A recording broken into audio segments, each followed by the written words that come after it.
Саламатсыңарбы балдар. Бүгүн кезектеги адабият сабагыбызды баштайбыз.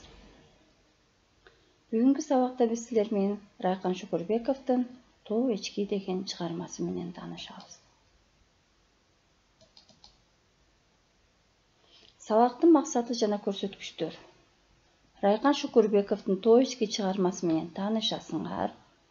Чыгарманын негизги оюн жана анын идеясын түшүнөсүңөр. Чыгарманы башка өтүлгөн чыгармаларга салыштырып анализдей аласыңар. Сабак максатына жетет, эгерде силер чыгарманын тексти менен толук таанышканда, чыгарманы өз алдыбызча талдай билип, өзүбүзгө тарбиялык маанини ала алганда, чыгармадагы көйгөйдү түшүнүп, ага карата туура багыт алганда. Райкан Шукурбеков деген ким? Райкан Шукурбеков Талас өрөөнүндө, Кара Бура районунда Акчий же болбосо азыркы Суулуу Маймак айылында 1913 жылы малчынын үй бүлөсүндө туулган. Ал сатирик, акын, драматург жана чебер котормочу болгон.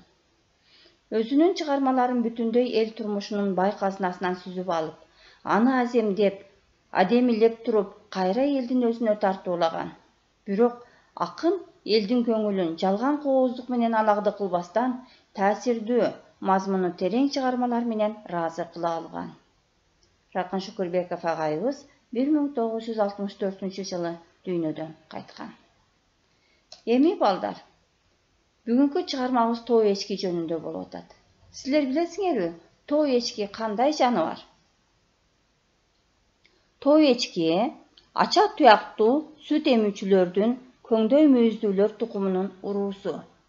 Текеси ири, мүйүзү чоң, эгинде сакалы бар. Эчкиси кичирээк, желини эки үрптүү, жүнү кылчыктуу, түбүндө тыбытуу болот. 10 түрү Европа, Азия жана Африканын тоолорунда таралган. Алар аскалуу бийик тоолордо үйүрү менен жашайт. Аска, жарларга оңой чыгат. Шамдагай. Жайында тоонун чокусуна чыгып, кышкысын төмөнүрөөк түшөт. Өсүмдүк менен азыктанат. Тянь-Шанда Сибир тоо эчкиси жашайт. Өңү боз. Түнчүндө, эртең менен, түштөн кийин салкында оттойт. Алар 2-3 жашында үйүргө кошулат. Полигамдар 5 ай көтөрүп, май-июнь айында 1-2 улагын тууйт. Тоо эчки аңчылык үчүн баалуу жаныбар. Кыргызстанда тоо эчки көп. Бакма эчки тоо эчкилерден келип чыккан түрү болуп саналат. Балдар, кыргыз элинде жаныбарларга аңчылык кылган кандай чыгармаларды өткөнбүз же болбосо билебиз?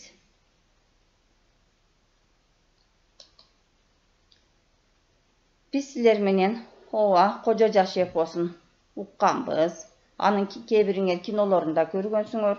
Ошондой эле адабият сабагынан Карагул Ботом деген дастан менен таанышканбыз. Мына ушул чыгармаларга окшош эле келген Райкан Шукурбековдун "Тоо эчки" деген чыгармасы. Эмесе чыгармага көңүл бурабыз. Улагын тоо эчкинин мерген атты. Күлүк ок жаш улакты тырпыратты. Энеси кылчаң артын карап, сыркырап, ичи күйүп бара жатты. Кабагын бекем түйүп кеги бардай, тиштенип мерген карайт эки жакты. Түбүнө бир арчанын тура калып, тоо эчки мөлтүлдөтүп төктү жашты. Тиркиреп жалбыракачаан болуп, байкуштун желининен сүтү да акты. Кетпеймин кең ала тоо качып сенден, жамандык кимин көрдүң кана менден, айылдан койчу сурап жалкыттымбы, мынчалык не кегиң бар айтчы мерген. Биз деле ала тоонун малыбыз го, жайылып аскаларда күнүн көргөн, тоо эчки көбөйөбү тоо ташынан, тентектер кырып турса тууган төлдөн. Дегендей тоо эчкинин акты жашы, сүйөнүп куу арчага моңдуу башы. Мынакей балдар, биз силер менен бул чыгарма менен тааныштык. Эми силер үйдөн өзүңөр талдап, анализдеп, аны Кожо Жаш жана Карагул Ботом чыгармалары менен салыштырып, каармандарга мүнөздөмө түзөсүңөр.